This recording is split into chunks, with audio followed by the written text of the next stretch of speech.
Awake my heart, the monster exposed. Away with him, John 19:15. One died for all, 2 Corinthians 5:14. The first of these texts photographs the cross on the manward side. Away with him, the other interprets it from the Godward side. One died for all. Of two things supremely, the cross is a revelation. It is a revelation of human sin. It is a revelation of divine love. Ponder the first of these. The cross is an exposure of human sin. On that mountain outside of Old Jerusalem, the real ugliness of sin was once for all unmasked. There is an Eastern story floats down from those times about a false prophet who, by big pretensions and swelling words, deceived many hundreds into allegiance. He always wore a veil on the pretext that he was too sacred to be looked upon without it. One day, however, a suspicious member of his guard suddenly ripped the veil away, exposing his sinister, repulsive face. So does the cross tear away the deceptive veil from sin, uncovering its stark hideousness. Think of it. Jesus was the purest, holiest, manliest, gentlest human being who ever lived.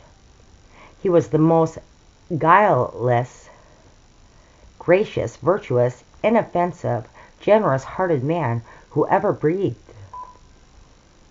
He was the meekest, lowliest, truest, wisest teacher, healer, exemplar who ever offered his friendship. He was the most sympathetic, self-sacrificing philanthropist who ever wept over human woes. In him, the sublime ideal became incarnated into the visible actual, that highest good after which the world professes to seek, was here, manifest and unmistakable. Yet how did men treat him? They were jealous. They hated him. They stripped him. They mocked him and murdered him. They could find no fault, but they could not endure him because, by very contrast, his utter geniusness exposed their hypocrisy. Away with him. Think of this. Also, the representative men who perpetrated the monstrous deed were the highly pious, the fanatically godly. They did it in the name of religion and gloated over it. Think of the three representative nations involved. The indictment was written over his cross in Hebrew and Greek and Latin. The Hebrews, despite their boast of God-given religion, intensely hated him. The Greeks, despite their boast of philosophy, blindly laughed at him. The Romans, despite their boast of iron justice, publicly executed him without fair trial. In all this, see the veil ripped away. See the human heart laid bare. See the real ugliness of sin exposed. The silken-skinned, gorgeous-colored creature is a savage tiger.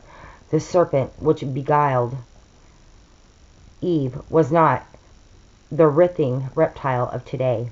In its Edenic form, it was probably the most beautiful of all the creatures.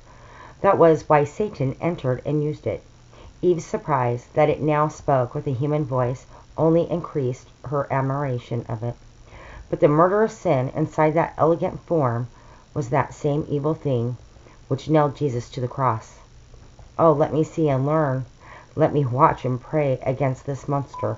However attractive it may seem, whether in the world outside or in my own heart, let me ever remember that though sin should assume the innocence of a cherub, it is still the ugly horror which spiked the guileless Jesus to that awful cross.